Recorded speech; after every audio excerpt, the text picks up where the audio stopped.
Ang itinuturo po na ating mga Reformed Baptist po dito is yung tinatawag po na divine means.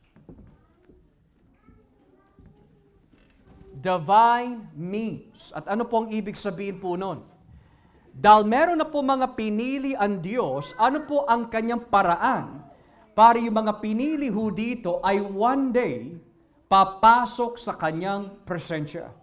Will enter into His glorious presence. Sabi po dito, kung paanong itinalaga ng Diyos ang mga hinirang tungo sa kalahatian, gayon din naman sa walang hanggan at pinakamalayang layunin ng kanyang kalooban, ay itinalaga niya ang lahat ng paraan para doon. Now, when our brothers say, itinalaga ng Diyos ang paraan, ano po yung means? Ano po yung paraan para po tayo ay maligtas? Most likely, ang tinutukoy po dito mga kapatid, number 1 is election.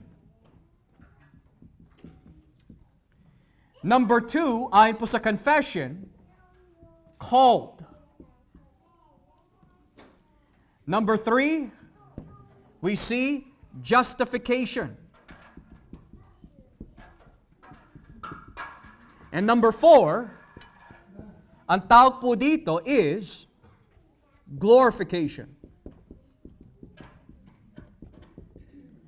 So when we talk about salvation mga kapatid, all of this ay kailangan matupad para matupad ang layunin po ng Diyos para sa kaligtasan. Ang tatlong ito, naranasan na ho natin. Ang hindi pa ho natin nararanasan ay ito. Ito yung tinatawag po ng mga ibang mga kapatid ho natin sa pananampalataya from the Latin, ordo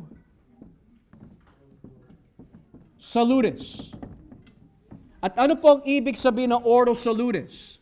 Order of salvation. Ano po ang paraan ng Diyos para tayo ho ay mailagay dito? Ano po ang paraan po ng Diyos para tayo ay maligtas?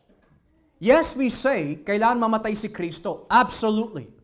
Pero what are the plans of God na nakikita ho natin na kung tawagin divine means na kanyang itinalaga para tayo po ay maligtas? Sabi po ng ating mga kapatid na Reformed Baptist, sabi ho, ang lahat ng pinili, ang lahat ng tinawag, ang lahat ng ginawang matuwid, gamit ang kanyang kapangyarihan upang sila'y protektahan sa pamagitan ng pananampalataya na tungo sa kaligtasan, tanging ang hinirang lamang ang may bahagi sa dakilang pagpapala ng kaligtasan.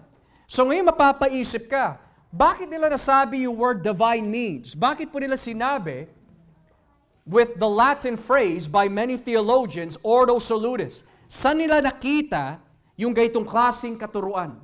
Basahin po natin ang Roma 8. Romans chapter 8. And let us read verse 30. Roma kapitulo 8, talatang 30.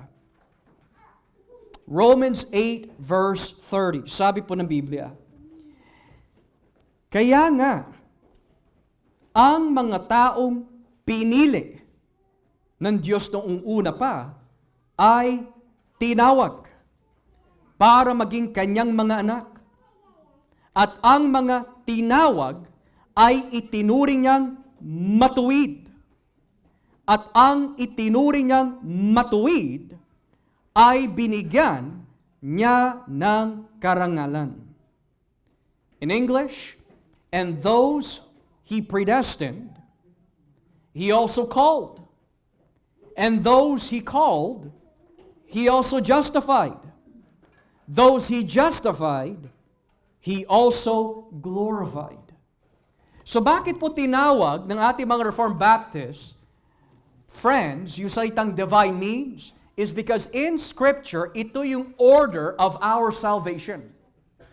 He chooses, He calls, He justifies, one day, He will glorify. election, mga kapatid, is the teaching na ang Diyos ay pumipili ng sinuman nais po niyang iligtas by His grace. Whoever He chooses, tatawagin po niya. Sa anong paraan?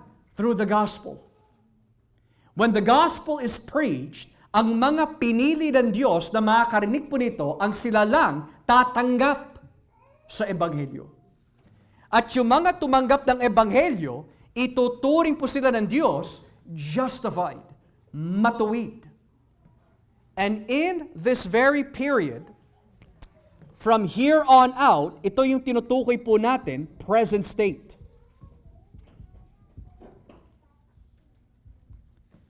So hindi pa ho natin nararanasan ho ito. So nandito pa lang ho tayo. We're just right here in between these two. Dito ho tayo binabago ng Diyos. Dito ho tayo tinutuwid po ng Diyos. Dito po inaalis ng Diyos ang ating mga kahinaan upang tulungan ho tayo lumago. Pero kapag dumating na ho ito, kailan ho yun? Sa pagbabalik ni Kristo.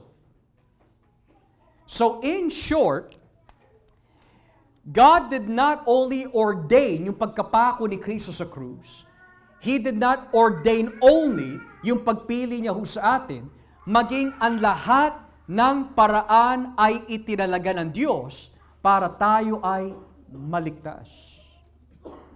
Now, aaminin ko ho sa inyo, ang ating tinatalakay lang po ngayon is only the introduction of paragraph 6. Lord willing, sa mga susunod po na catechism po natin, susuriin po natin ang bawat isa dito at titignan po natin sa Biblia how God calls. Ano po ang itsura nun sa Biblia? How God justifies. Ano po yung mga iba't ibang uri ng justification? Lord willing, pag-aaralan po natin yan. And lastly, ano po ang meron ang glorification kung bakit napaka-importante na ito po ay abangan ho natin sa pagbabalik ni Kristo. So, ang nais ko lang po maibigay sa atin itong hapon ay yung buod ng ibig sabihin na salitang divine means.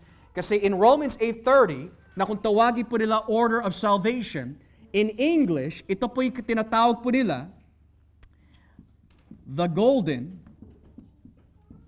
chain of redemption. Bakit po golden chain? Kasi sequence ang tinutukoy po dito. Chain 1, chain 2, chain 3, chain 4. You know what that means? Kung ikaw ay nakaranas na po ng election, sigurado tinawag ka. At kung ikaw ay tinawag, sigurado matuwid ka dahil kay Kristo.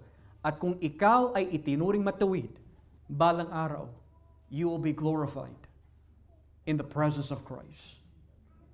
He who has begun a good work in you will perfect it till the day of Christ.